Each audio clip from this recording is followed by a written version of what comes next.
प्रार्थना करेंगे।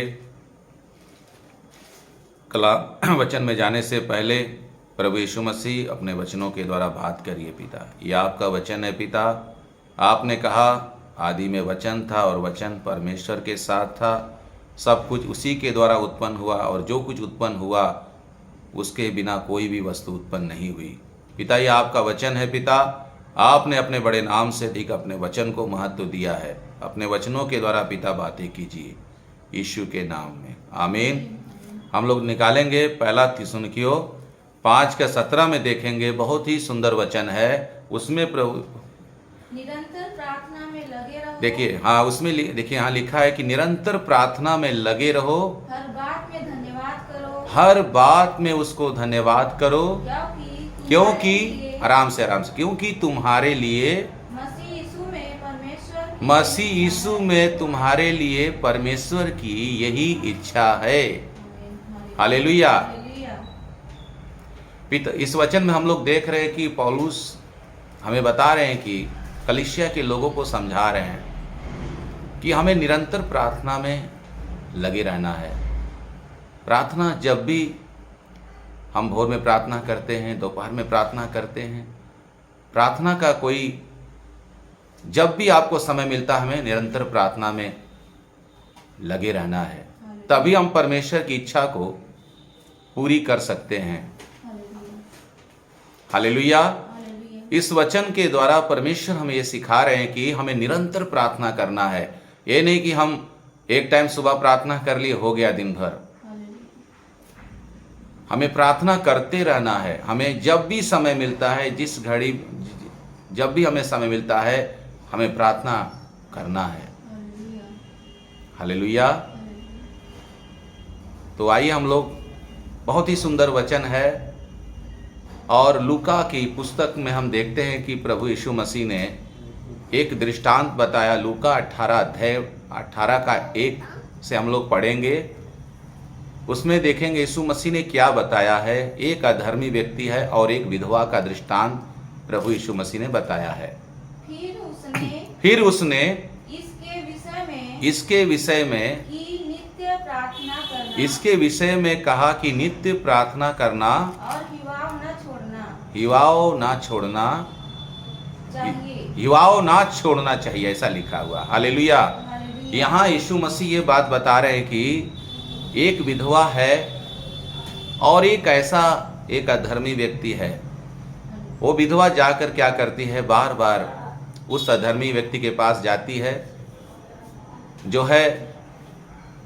जो किसी का भय मानता नहीं है, ना प्रभु का भय मानता है, न किसी का डर नहीं है उसके पास। मगर यीशु मसीह इस बात से हमें यह सिखा रहे हैं कि जो है कि वो अधर्मी व्यक्ति होकर भी वो विधवा जाकर क्या करती है, जब तक उसको उसका न्याय के बारे में बोलती, मेरा न्याय चुकाइए। पढ़िए आगे। उसने उससे दृष्टांत कहा, आराम से पढ़िए। हाँ, उसने उनसे दृष्टांत कहा,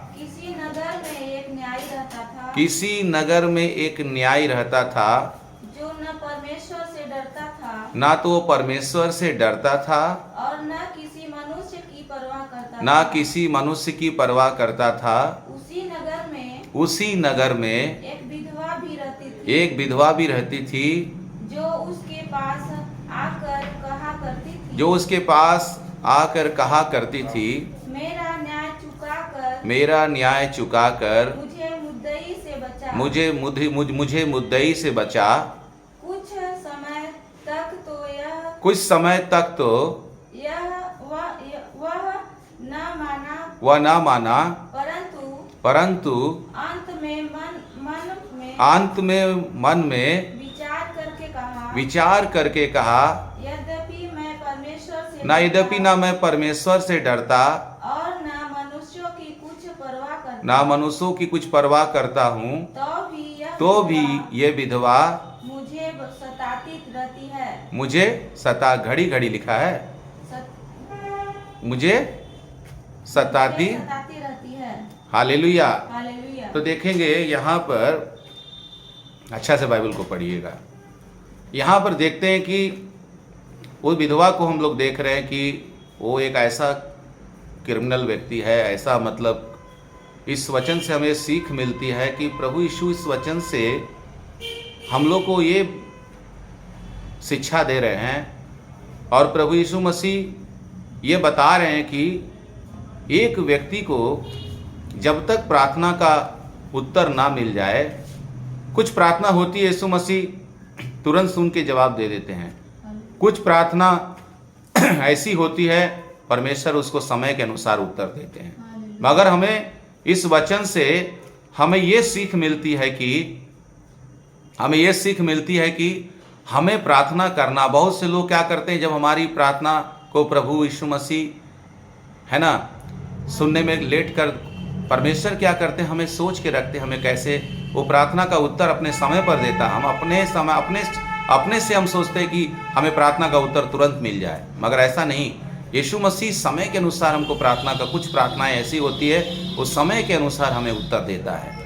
यहाँ पर इस विधवा के बारे में यही है, एक अधर्मी व्यक्ति है, वो ऐसा कर रहा है, ये विधवा आकर मेरे नाक में दम नहीं कर दे, ये बार बार आके मुझे क्या कर रही है, सता रही है ना, बार बार आके मुझे क्या कर रही है, सता रही है ना। ये विधवा जो है, इसीलिए जो है प्रभु यीशु मसीह जो है इस वचन से ये बता रहे हैं, ये वचन से ये बता रहे हैं कि हम लोग को ये सिखा रहे हैं कि ये वचन से ये सिखा रहे हैं कि मतलब हमें प्रार्थना करने का क्या करना, प्रार्थना करना छोड़ना नहीं है। उसके बाद हम लोग देखते हैं कि है ना, प्रार्थना करने के लिए उसके बाद हम लोग साथ में जैसे आते हैं, अच्छा से पढ़िए, बाइबल पढ़िए, अच्छा से पढ़िए, आराम से पढ़िए, घबराइए मत।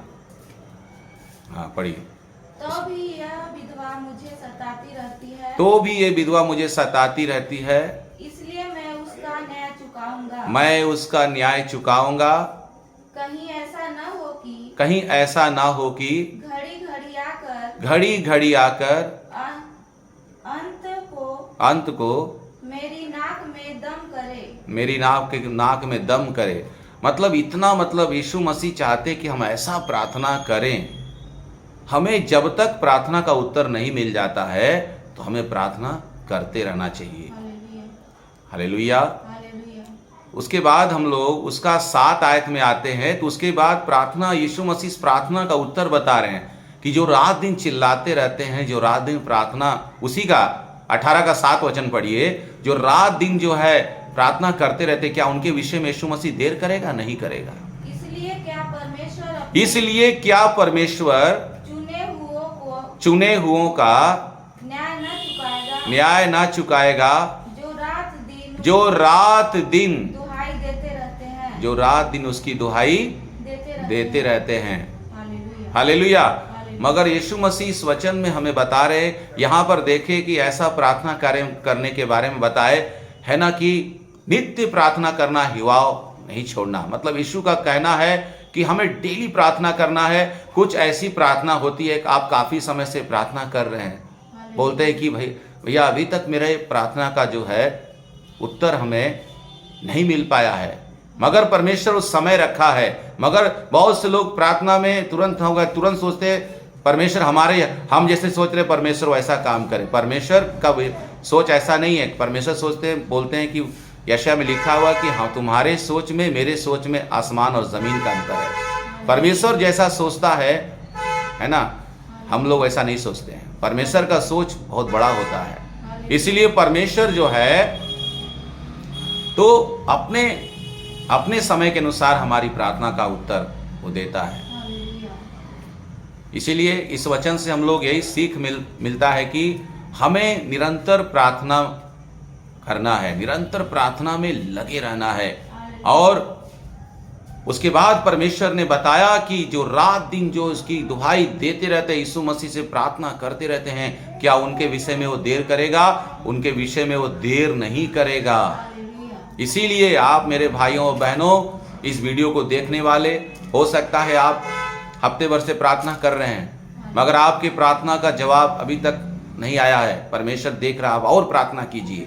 आप हो सकता है 15 दिन से प्रार्थना कर रहे हैं, आपका जवाब नहीं आया, परमेश्वर कुछ आपके लिए बड़ा करने जा रहा है, मगर वो प्रार्थना का वो चाहता है कि और प्रार्थना करे, और प्रार्थना करे जितना परमेश्वर चाहता है। कि इसलिए परमेश्वर हमें लेट करता है, परमेश्वर चाहता है कि हम उसके और निकट आ जाएं। इसीलिए परमेश्वर चाहता है, कभी काल प्रार्थना चाहता है, एक बार में अगर हमको परमेश्वर प्रार्थना सुन के यीशु मसीह सब कुछ कर देगा तो हम लोग क्या हो जाते हैं, प्रभु यीशु मसीह से प्रार्थना करना भी कम कर देते हैं। इसीलिए प्रभु यीशु मसीह चाहता है कि हम लोग को समय लगाता है कि हाँ, इसको समय के अनुसार हम देंगे, ताकि डेली आके मुझसे प्रार्थना करे। जब तक हमको मिल नहीं जाता है तब तक हमें प्रार्थना करते रहना है।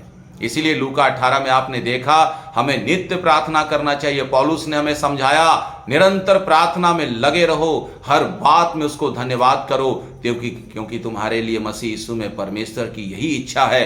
तब परमेश्वर की इच्छा को भी हम कैसे पूरा करेंगे? जब हम प्रार्थना में बैठेंगे। प्रार्थना ही एक जरिया है जो परमेश्वर के निकट आपको रखेगा। इसीलिए यीशु मसीह ने इस बात में कहा, नाक में दम करने का मतलब होता है एकदम। यीशु मसीह चाहता है, आप थक जाएंगे मगर यीशु मसीह हमेशा वो जागरूक रहता है, वो आपकी प्रार्थना को सुनने के लिए तैयार रहता है। बाइबल में लिखा हुआ कि यहोवा की आंखें धर्मियों के ऊपर लगी रहती है, धर्मी दुहाई देते हैं, यहोवा सुनता है। इसलिए मेरे और भाइयों और बहनों, इस वीडियो को देखने वाले, आज हो सकता है आप काफी दिन से प्रार्थना कर रहे हैं, मगर बोल रहे हैं, भैया हम तो इतने दिन से प्रार्थना कर रहे हैं, मेरी प्रार्थना का जवाब नहीं आया है, मगर आपका जवाब आने वाला है। इसलिए परमेश्वर अपनी इच्छा के अनुसार ये काम करेगा, उसको हम लोग नहीं बोल सकते। वो अपनी इच्छा अनुसार काम करता है। हालेलुया। इसलिए इस वीडियो को देखने वाले से हमारा यही आपसे कह रहे हैं कि आपका प्रार्थना सुनी जा रही है। यीशु के नाम से जो भी हम प्रार्थना करते हैं वो सुनी ही जाएगी। इसीलिए हमें निरंतर प्रार्थना में लगे रहना है और प्रार्थना करते रहना जब तक मिल नहीं जाता है। चाहे आप कोई भी मैटर के लिए प्रार्थना कर रहे हैं, आप सोच रहे हैं कि आज प्रार्थना की, आज ही ये चमत्कार हो जाए। कभी काल परमेश्वर क्या करता है, देर करता है, वो ताकि चाहता है कि मेरी बेटी, मेरा बेटा और मेरे नजदीक आ जाए, ताकि ये और बलवंत हो जाए, ताकि ये और परमेश्वर इतना चाहता है कि हम उससे एकदम चिपके रहें, हम उससे एकदम जुड़े रहें। इसलिए यीशु मसीह ने कहा है ना, इसलिए यूहन्ना 15 अध्याय में यीशु मसीह ने समझाया कि है ना, सच्ची दाखलता मैं हूं, मेरा पिता किसान है, जो डाली मुझ में है नहीं फलती में से काट डालता हूं, जो फलती है उसे मैं और छांटता हूं, ताकि जब आप प्रार्थना करेंगे तब प्रभु यीशु मसीह आपको और बढ़ाएगा और बल देगा और ताकत देगा। आज इस वीडियो को देखने वाले हर एक के लिए परमेश्वर ये वचन आपसे पवित्र आत्मा बात कर रहे हैं। आज आप बोल रहे होंगे, भैया हम बहुत दिन से प्रार्थना कर रहे हैं, मगर आपके प्रार्थना का जवाब आने वाला है। इस वीडियो को आप देख रहे हैं, आप प्रार्थना कर रहे हैं, प्रार्थना करते करते आप बोरियस महसूस मत कीजिए। अगर पवित्र आत्मा आपसे प्रार्थना पवित्र आत्मा में होकर जब प्रार्थना करेंगे, तभी पवित्र आत्मा में आप कमजोर हो सकते हैं। हो सकता है प्रार्थना करेंगे तभी पवित्र आत्मा भी परमेश्वर क्या करेगा, अपनी आत्मा को आपको देगा और बल देगा। बाइबल में लिखा है, जो यहोवा की बाट जोहेंगे वही नया बल प्राप्त करेंगे। तो परमेश्वर के चरणों पे जब आप बैठते हैं तो आपको एक नया बल मिलेगा, एक नई ताकत मिलेगी। इसलिए मेरे भाइयों बहनों, इस वीडियो को देखने वाले हर एक लोगों को प्रभु इस वचन के द्वारा आशीष करेगा। आपका प्रार्थना का उत्तर आने वाला है। यीशु के नाम से हम प्रार्थना करने जा रहे हैं। अभी हम सब आंखों को बंद करेंगे। यीशु मसीह ने कहा, मेरे नाम से जो कुछ भी तुम मांगोगे मैं करूंगा। आइए हम प्रार्थना करेंगे। जो लोग बीमार हैं, जो बीमार हैं, अपने हाथ को, जिस जगह पर आप बीमारी है आपको, उस जगह पर अपने हाथों को रखिएगा। हम प्रार्थना कर रहे हैं। जो भी आपकी तकलीफ है अपने मन में रख के प्रार्थना कीजिए। बहुत दिन से आप जो भी प्रार्थना का उत्तर आपको नहीं आया है, आप परमेश्वर बहुत जल्द आपको प्रार्थना का उत्तर देने वाला है। प्रभु यीशु मसीह, हम आपको धन्यवाद करते हैं। इस वीडियो को देखने वाले हर एक भाई बहनों के लिए हम प्रार्थना करते हैं। पिता, आप लोगों के जीवन में काम करिए। मेरे पिता, तूने कहा प्रभु यीशु मसीह, आप लाचार की प्रार्थना की ओर मुंह करते हैं, उनकी प्रार्थनाओं को तुच्छ नहीं जानते।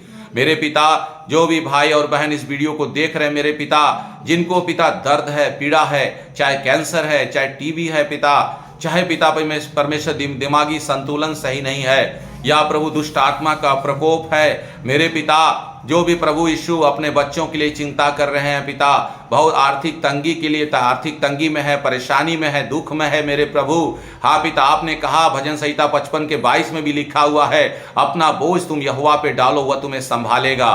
पिता, आज के वचन के द्वारा जिन भाई बहन पिता इस वीडियो को देखेंगे पिता, प्रभु यीशु मसीह आप उनके जीवन में मिरेकल कीजिए, चमत्कार कीजिए। जो भी दर्द है, कमर में दर्द है, कमर का दर्द, हाँ पिता, जहां भी हाथ रखे हुए, कमर में हाथ रखे, कमर का दर्द गायब हो जाए। सीने में दर्द है, सीने का दर्द गायब हो जाए। सर में दर्द है, सर का दर्द गायब हो जाए। चाहे कैंसर क्यों ना हो, कैंसर गायब हो जाए। मेरे पिता, आपका वचन जीवित है। आपका वचन कहता, आप अपने वचन के द्वारा लोगों को चंगा करते हैं। जिस गड्ढे में पड़े रहते उस गड्ढे से आप बाहर निकालते हैं। आज के वचन के द्वारा प्रभु आप लोगों को आशीष करिए। आप आपके बच्चे हैं पिता, ये आपके संतान हैं प्रभु। आपने कहा है मुझसे प्रार्थना कर, मैं तेरी सुनकर तुझसे बड़ी बड़ी बातें और कठिन से कठिन बातें बताऊंगा। हम आपके सेवक होने के नाते हर एक विश्वासी भाई बहनों के लिए हम प्रार्थना करते हैं पिता, जो भी इस वीडियो को देखेंगे उनके जीवन में अद्भुत काम कीजिए। जो रात में सो नहीं पा रहे हैं पिता परमेश्वर, उन्हें रात में अच्छा नींद दीजिए। हर एक अंधकार की शक्तियों को पिता, दुष्ट शक्तियों को मिटा दे मेरे प्रभु यीशु मसीह। आपका वचन कहता है परमेश्वर का पुत्र इसलिए प्रकट हुआ कि शैतान के कामों को नाश करे। सारे शैतान का काम नाश हो जाए यीशु के नाम में, आमीन। सबको जय मसीह की।